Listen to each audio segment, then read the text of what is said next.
Bonjour Marie-Sandrine et bonjour. Coucou Anaïs, bonjour tout le monde.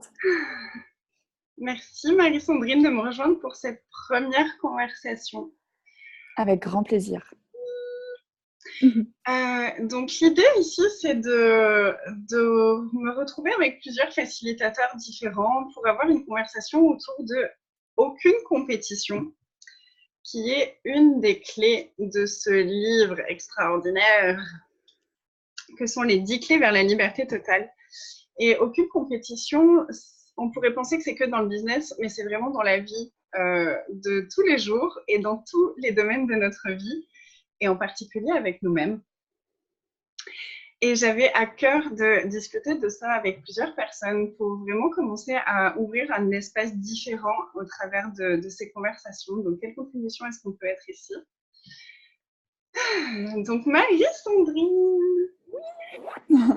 toi, tu es facilitatrice de la classe Being You et de A True Lady, de toute Oui. création. Et je me demandais, qu'est-ce qu'une True Lady qui est dans l'espace d'être soi, c'est à propos de la compétition? En fait, la compétition ne fait pas partie du monde et de la réalité d'une vraie dame.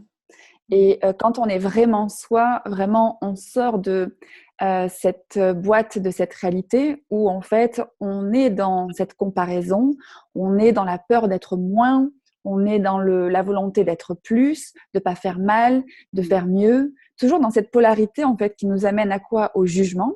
Et c'est ces jugements en fait qui vont nous enfermer dans l'impossibilité en fait de s'outre-créer, c'est-à-dire d'aller voir en fait ce qui marche pour soi sans comparaison et du coup d'être cette différence qui crée le cadeau en fait pour les autres et dans le monde.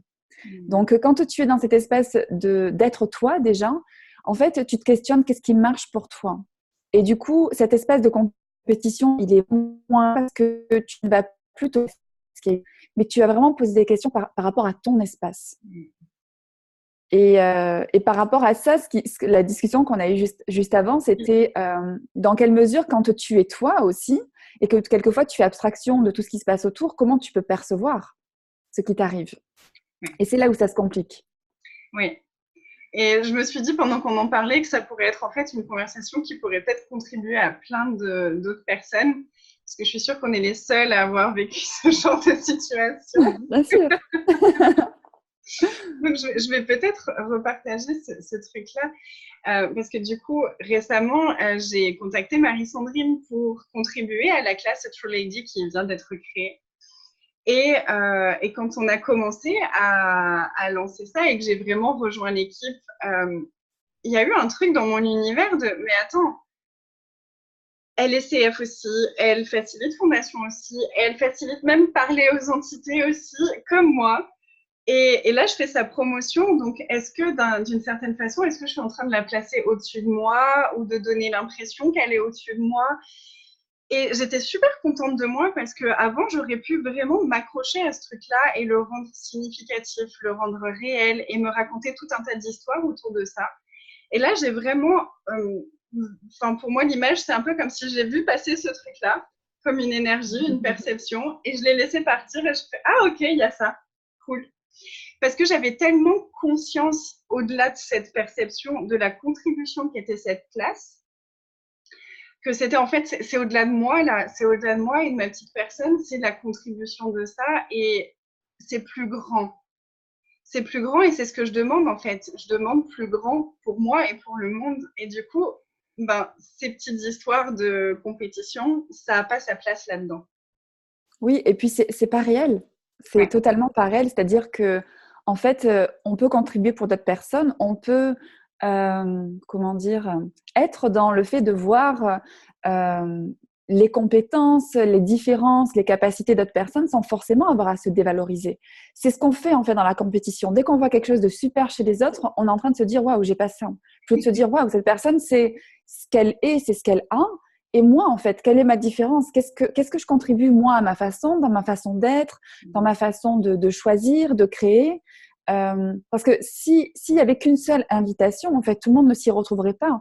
Et c'est la beauté, en fait, de la diversité, des différentes personnalités, des différentes approches, des différentes façons de faciliter, des différents lieu où on facilite. Enfin, c'est qu'on permet en fait le choix, on permet en fait aux personnes de se retrouver dans ce qu'ils savent va le plus contribuer pour eux.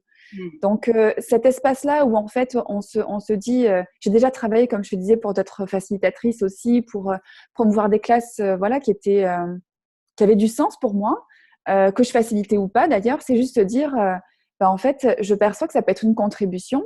J'ai l'énergie, en fait, ça va même au-delà du mental. J'ai l'énergie que ça peut créer quelque chose. Et quand on parle de contribution, il faut toujours voir que la contribution, en fait, elle ne nous revient pas toujours comme on l'imagine. C'est-à-dire que si on le fait de façon mentale, on se dit oui, alors je fais ceci pour telle personne, donc ça lui profite à elle et pas à moi. Et là, qu'est-ce qui se passe? Nos points de vue créent notre réalité. Fuck and pod. Donc, du coup, ce qu'on peut voir aussi, c'est... Non, mais pas du tout de barrière. Du tout. Non, pas du tout.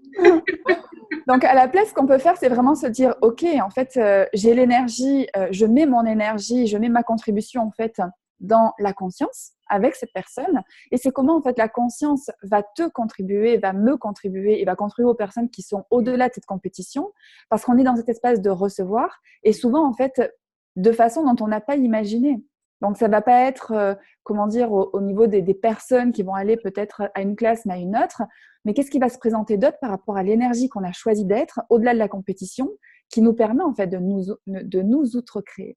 C'est ça. Et ça me fait remonter la phrase que tu as dit pendant la soirée True Lady l'autre soir, qui m'a vraiment... Enfin, je ne pouvais plus rien entendre après pendant quelques minutes, le temps que vraiment ça s'intègre à l'intérieur de moi. C'était une vraie lady, une vraie dame, mais un vrai gentleman, c'est la même chose. Il ne prend pas, il reçoit. Et il a la gentillesse de recevoir. Et en fait, quand on fait la compétition ou quand on fait quelque chose pour recevoir quelque chose de particulier, on essaye de prendre quelque chose. Et quand on essaye de prendre, qu'est-ce qu'on dit finalement à l'univers? C'est qu'on n'a pas la capacité de le recevoir, donc on doit le prendre avec cette énergie de force en fait. Alors que le recevoir, c'est l'aisance. Oui, complètement. Pardon, vas-y. Non, c'est ça. Et j'adore cet espace-là. Et la gentillesse de recevoir, j'ai trouvé ça aussi, mais waouh, ouais, si on avait la gentillesse de recevoir de tout et de tout le monde. Et en fait, cet espace-là de recevoir, c'est vraiment ça qui nous coince par rapport à la compétition. C'est dans quelle mesure, par rapport aux projections qu'on a et aux comparaisons qu'on fait, on s'empêche de recevoir la contribution de l'autre. C'est ce qu'on a vu dans cette introduction A True Lady, ce call-là. C'était de voir quand tu perçois en fait la grandeur de quelqu'un dans n'importe quel domaine, pourquoi en fait choisir la compétition et de mettre cette distance entre toi et elle ou lui, plutôt qu'en fait de dire waouh, ça c'est génial et en fait univers, je demande ça. Mais je demande ça en fait avec ma version, c'est-à-dire qu'il y a une énergie ici, il y a quelque chose en fait que j'admire et au lieu de le rejeter en fait, je demande ça et je prends pas du coup de la personne, je mets pas en compétition mais je reçois d'elle. Et c'est là qu'on arrive à cette communion en fait d'être comme on disait dans ce royaume du nous finalement. Oui. Et c'est tellement plus spacieux, c'est tellement plus nourrissant. Je partageais à Marie-Sandrine aussi juste avant qu'on vous rejoigne en live que... En fait, on a commencé le call avant. Oui, complètement. En fait, on aurait dû se filmer tout de suite parce que c'était génial. C'est souvent que je me dis ça quand j'ai des conversations avec des gens. Je me dis, mais en fait, ça, il aurait fallu le partager dans le monde entier. Et je voulais dire quoi? Je me suis perdue toute seule du coup. Donc, est-ce que tu faisais référence à quelque chose qu'on a dit avant? Et je disais, il y a ce groupe, donc on a tout un groupe avec des tonnes de femmes. On est assez nombreuses en plus sur le groupe True Lady pour la création de la classe. Et il y a cet espace de douceur, il y a cet espace de gentillesse, il y a cet espace de laisser être. Et c'est vraiment un cadeau qui est précieux. Donc, est-ce que vous pouvez reconnaître que vous êtes un cadeau précieux à chaque fois que vous êtes prêt à recevoir la contribution et à être la contribution, peu importe à quoi ça ressemble? Et par rapport à ça, ce qu'on constate aussi dans ce groupe, donc c'est un groupe de travail, quelque part, on pourrait même retrouver ça en entreprise. Et moi qui travaille en entreprise, c'est vraiment des conditions là, que j'avais à cœur à mettre en place. C'est cette bienveillance en fait dans l'accompagnement d'équipe, où en fait on met en place un cadre ensemble. C'est-à-dire, voilà, on a cette création qui se lance. Et c'est comment, en fait, en laissant cet espace à chacun, en étant cette douceur, en étant cette bienveillance envers chaque personne, à l'écoute de chaque personne, on va vraiment aussi amener chacun et chacune à être dans sa créativité. Et c'est ce qui se passe. C'est-à-dire que là, je revenais sur des visuels que tu as faits, qui sont juste fabuleux et qui sont dans ton énergie, dans ton invitation pour cette classe. Sur un autre call, en fait, c'est une traductrice turque qui a eu l'idée du titre pour comment devenir ces ladies du possible et pas ces femmes de l'impossible. Donc, c'est comment, en fait, on ne regarde pas qui fait quoi, comment et pourquoi, mais c'est juste, on est dans l'énergie de création, on va toujours vers ce qui va créer plus. Et ça, c'est vraiment l'énergie d'être soi. Et au-delà de ça, c'est l'énergie d'être une vraie lady. Alors, Sabine nous dit, la compétition des étoiles, c'est comment j'envoie plus de lumière dans l'univers, comment recevoir le message de compétition des étoiles dans l'univers des consciences sur la Terre. Ah, c'est joli. Ouais, c'est très beau, merci. Parce que la brillance, en fait, ça fait de mal à personne. Exactement. Donc finalement, on peut se permettre de briller plus, donc de s'outre-créer, c'est un petit peu l'idée, sans forcément avoir besoin de rentrer dans ce conflit et dans cette intensité. J'aime bien l'image. Ouais, moi aussi. Et il y a quelqu'un, l'autre jour, j'écoutais une vidéo de quelqu'un qui disait aussi, le soleil, est-ce qu'il va arrêter de briller juste parce que ça nous fait mal aux yeux quand on le regarde? Mm-hmm. Non. Par contre, à différents moments de la journée, il se présente à nous à une autre hauteur et depuis un autre point de vue pour qu'on puisse le recevoir différemment. J'ai trouvé ça très beau. Donc, merci Michel encore pour cette analogie. J'ai adoré, j'ai trouvé ça magnifique. Et c'est vraiment ça. Si on n'avait plus jamais à éteindre notre brillance, juste parce qu'on reconnaît la brillance de quelqu'un d'autre. Waouh! J'adore ce que tu dis et ça reprend aussi ce qu'on disait avant de commencer. C'est combien de fois aussi vous éteignez votre brillance parce que vous percevez la compétition des autres. C'est-à-dire que vous n'êtes pas des personnes compétitives, mais il y a tellement de pression autour de vous qui vous amène en fait de vous placer en achetant les des autres dans la qualité de pression. Ouais. Et tout ça, est-ce que vous voulez bien être décréé? Pas comme ça. Et une des choses qui a mené justement dans Lady Clé, c'est que lorsqu'on fait aucune compétition, on fait aussi de la compétition. Et alors ça, pour moi, c'est la première fois que j'avais lu ça, j'étais là, ok, je ferme ce livre, je le pose pour l'instant. J'ai été dans aucune compétition à peu près 90% de ma vie. C'était dès qu'on me forçait à faire de la natation. Enfin, moi, je faisais de la natation. C'est le premier exemple qui me revient en tête, mais je faisais de la natation. Et un jour, on m'a dit, il faut que tu fasses la compétition. Et je savais, mais j'ai pas envie de faire la compétition. Si, t'as pas le choix, si tu veux continuer à faire la natation, tu dois t'inscrire à au moins une des compétitions. Donc, je suis allée à cette compétition. J'ai fait exprès de foirer la compétition. Enfin, c'était vraiment, ok, je perds mon bonnet, puis je vais le rattraper, hein, parce que c'est super important. Et puis, donc, je suis arrivée dans les dernières.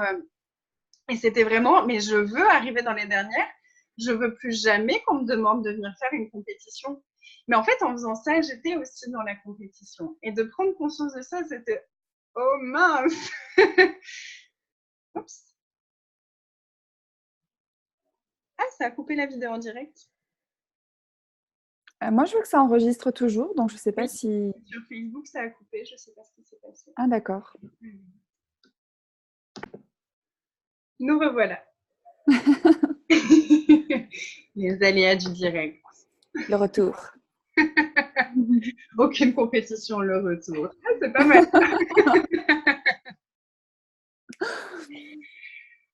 Donc oui, tu parlais de ton expérience. Et de aucune compétition qui est finalement aussi de la compétition.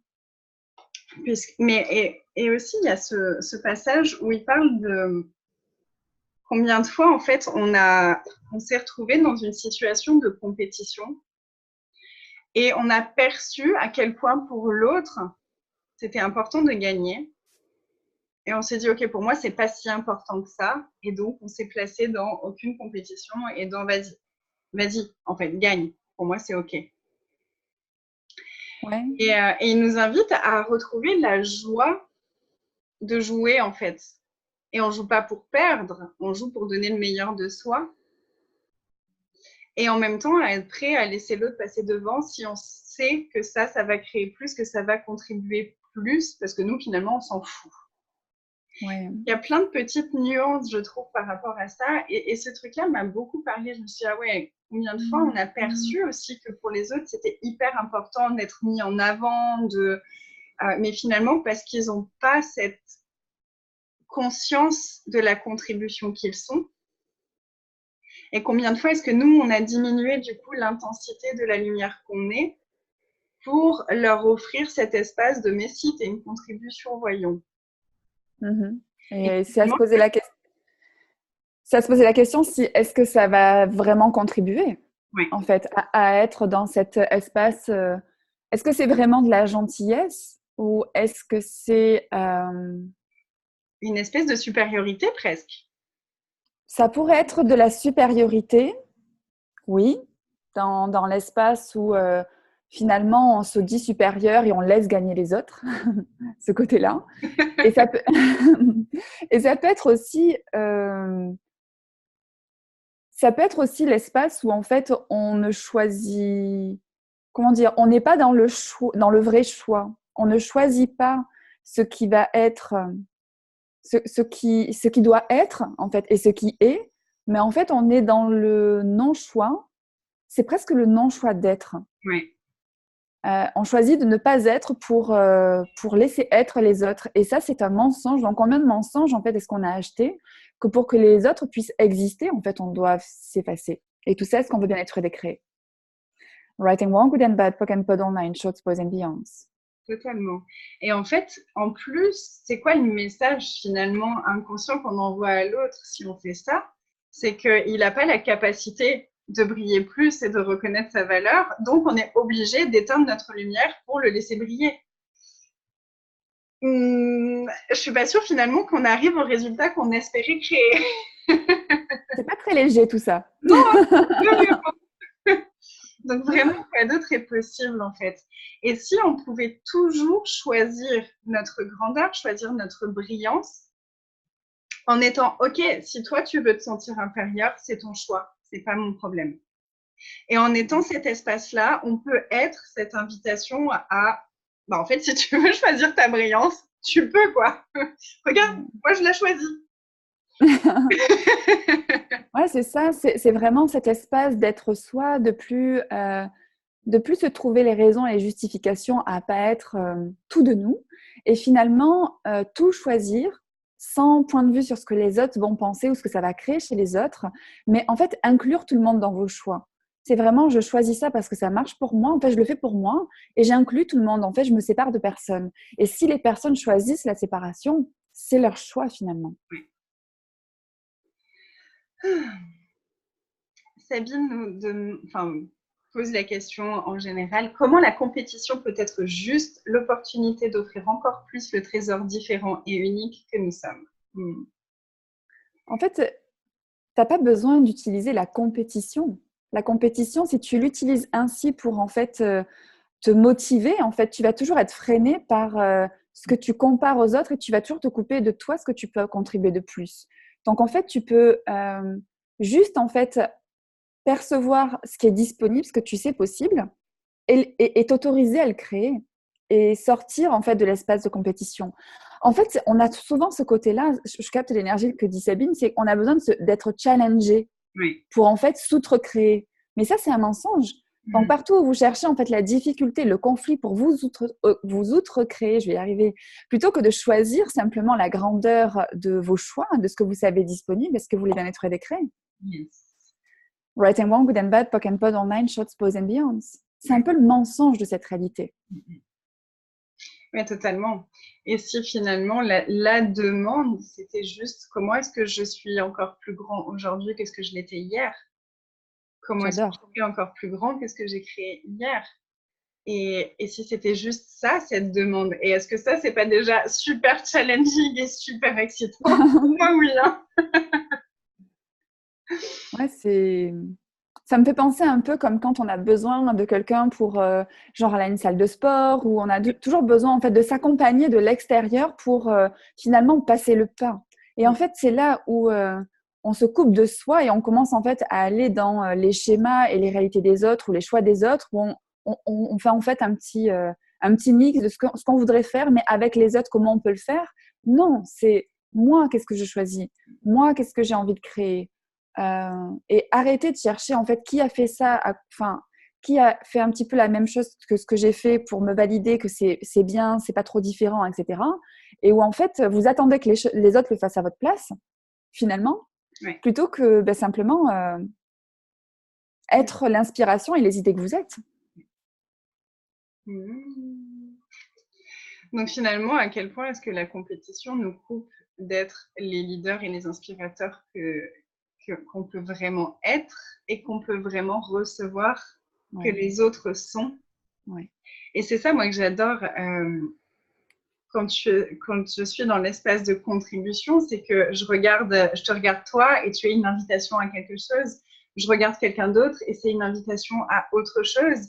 Et le tout, c'est waouh, ok, en fait, on peut être tout ça, il y a tout ça qui est disponible et je choisis quoi maintenant, en fait. Et il n'y a plus à se séparer de quoi que ce soit et c'est juste inclure absolument tout, inclure toutes les énergies. Et c'est tellement doux et puissant en même temps, en fait. Et ça sort aussi de cette idée de la puissance qui est dure, tu sais, qui est force. Et vraiment cette douceur de la puissance et cette gentillesse de la puissance. Il y a vraiment ce mensonge qu'on a acheté aussi sur le fait qu'il n'y a pas assez de place pour tout le monde. C'est comme si on est dans un espace étroit où en fait il faut vraiment mettre des coups de coude et faire des coups bas pour arriver en fait à passer devant quelqu'un d'autre. C'est faux. En fait, l'espace il est infini. Donc si on se place dans cet espace infini, on n'a plus besoin d'être dans ce combat en fait pour exister et pour effacer les autres. Mais comme tu disais, il y a vraiment la place pour tout le monde et dans les versions différentes qu'on est. J'ai eu l'image des poules qui se battent pour attraper leurs grains. Et on n'est pas des poules, on a de l'espace de partout. Et il y a aussi l'idée, du coup, qui rejoint ce que tu dis, il n'y a pas assez d'espace et il n'y a pas assez de monde aussi pour que tous ceux qui font tel job aient du monde et pour que tous ceux qui font tel truc aient du monde. Et si tu fais une classe, par exemple, si on parle d'accès, si tu fais une classe et que quelqu'un d'autre fait la même classe dans la même ville et à peu près à la même date, c'est tout de suite comme on a tendance à refermer nous-mêmes l'espace en disant il n'y a pas assez de personnes pour chaque classe, il n'y a pas assez de... On est combien sur cette terre? On est combien en France? Il y a combien de personnes dans cette ville? Et combien de personnes, en fait, on est obligé de rejeter énergétiquement pour valider le point de vue qu'il n'y a pas assez de personnes pour tout le monde? Carrément. Ouais, et qu'est-ce qu'il faudrait pour qu'on soit trop de facilitateurs pour vraiment qu'il y ait tellement plus de personnes qui connaissent, que ce soit accès à ce qu'on a à offrir, en fait, et pouvoir ainsi vraiment dynamiquement faire avancer les choses, finalement. Si on arrêtait d'être dans cette compétition, qu'est-ce qui serait possible, en fait, au niveau vraiment des changements qu'on pourrait choisir tout de suite et vraiment actualiser pour le coup. Waouh. Ouais. Merci de m'avoir rejoint pour cette super conversation. Merci Anaïs. Donc du coup, merci pour l'invitation que tu es.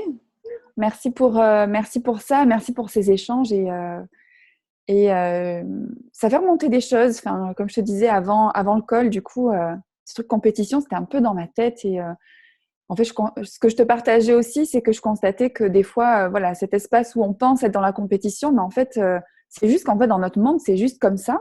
Et ce qu'on perçoit, c'est tout ce qui ne nous appartient pas aussi. C'est que toi, tu fais ta vie, tu fais tes projets, tu fais tes créations, tu as envie de contribuer. Et combien tu peux être happé par toute cette atmosphère, en fait, qui est environnante. Oui. Donc ça, c'est vraiment le piège dans lequel ne pas aller. C'est juste retour aux expéditeurs avec la conscience associée, POC and POD, et continuer sur ce que vous savez possible. C'est vraiment ça. Et on avait toutes les deux cette même sensation que dès qu'on perçoit cette énergie de compétition et qu'on commence à la rendre un peu réelle, ça contracte tout notre monde. Et maintenant, on le sait quand même. Ce qui est lourd, c'est un mensonge. Donc, on peut aussi aller poke and poder OK, il y a combien de mensonges que je valide ici? C'est quoi tous ces mensonges que je suis en train de valider? Et si j'avais ma réalité, qu'est-ce que ce serait? À quoi ça ressemblerait? Et pouf, ça se dissipe.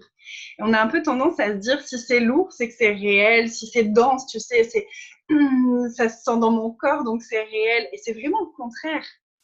Si c'est lourd, c'est pas vrai. C'est pas vrai, les gars. C'est ça. Mais j'ai adoré quand tu as dit mais on le sait pourtant, quand c'est lourd, c'est pas vrai. Mais oui, ben, on se fait piéger des fois comme ça, on rend les choses réelles.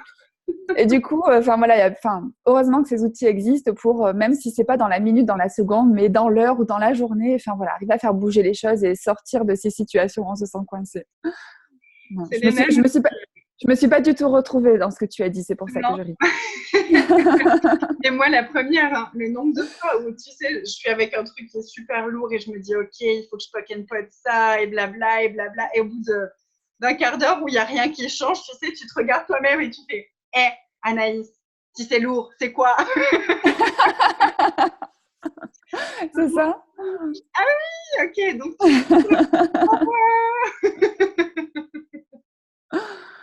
carrément.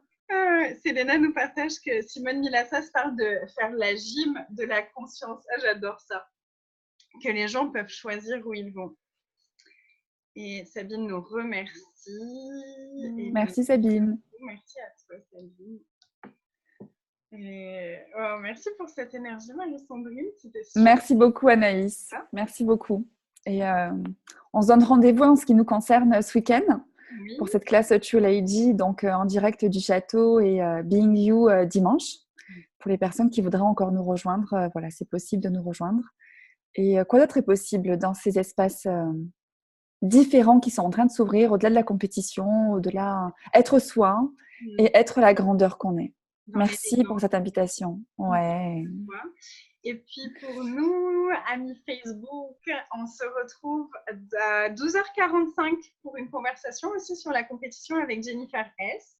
Et ce soir à 22h avec Élodie Petitjean en direct de la Nouvelle-Calédonie. Que j'embrasse toutes les deux, Jennifer et Élodie. Merci beaucoup. Bisous, merci beaucoup. À très vite. À très vite. Bonne journée tout le monde. Bonne journée.